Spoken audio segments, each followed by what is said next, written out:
How's it going, y'all? I do have jokes. It's fine. Congratulations on the alcoholism. So I'm Wallace. My friends call me Wally. You can call me Wally. It's crazy. Gainesville's great. I grew up in a rural town.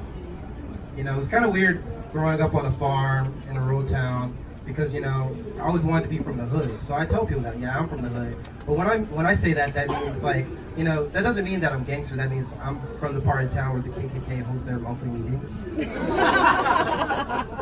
But it's also, you know, because I'm also a really big geek. Do we have any comic book lovers? Any anime lovers in the building? Well, not in the building, we're outside. But yeah, you know.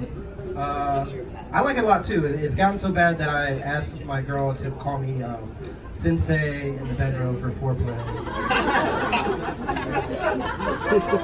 It's crazy because I'm single now. Coming to Gainesville was really good because, like, you know, I always thought that there would never ever be any like non-black person that could tell me about being black. But it's crazy because you have like people that look like Mr. Rogers with PhD about black people. It's super raw. And you know what else is crazy? The girls are always like, they're so smart. So I date like really smart social justice type girls. And it's really crazy because like, it's the most informational sex you'll ever have. You'll be going in, you know, getting hot and heavy. You know, you'd be like, you like that? She's like, yeah, I like that. I was like, how do you want it? She's like, dirty. I was like, how dirty do you want it? She's like, almost as dirty as the U.S. support of the legal occupation of Israel. Like, fuck. That's really dirty. Can we just do anal? I was seeing this, I just started seeing this girl. It was kind of crazy. She's really into like kinky BDSM stuff. You know what I'm talking about, like chains, tying her up. So I hired a Boy Scout because who knows how to tie knots better than them? It's crazy. It's fine because she's Catholic. She has a lot to talk about during confessionals. Because that night I was her father. Yeah. It's also crazy. I don't know if you've been watching the news. You know, Trump said some really racist shit about the 4 freshman congresswomen, telling them to come back where they came from. And I always hear that. You know, I tell social justice jokes, and I hear that sometimes too. If you don't like this country, how about you go back to where you come from? And I think that's really interesting. You know, so I started organizing black people.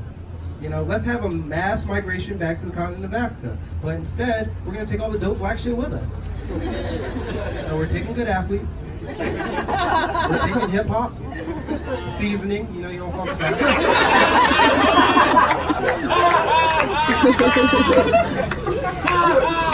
Damn, Lunchbox. And we're taking half of Obama, you know. This is something we have to do. You keep your vegetables. Listen to Barry Manilow or some shit. I'm gonna leave you with this last joke. This guy's about to have a seizure up here. Yeah. This is something else I don't notice. You know, have you ever heard the phrase "no homo"? You know, a lot of people have. Maybe you heard it, maybe you said it.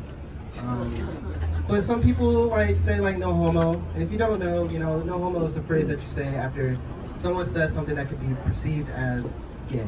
But the only thing is, 2019, nobody cares about that. But the stuff that people say, it's kind of, you know, someone would be like, you know, no homo, but I'll suck your dick, bro. I'm like, yo, that's crazy. Because like, if you flip that on its head, and you'd be like, you know, for race, it'd be like no schism. You know, short for no racism.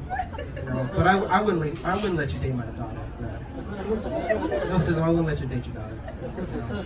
Not because you're a great person, though, but it's because of the color of your skin and not the content of your character.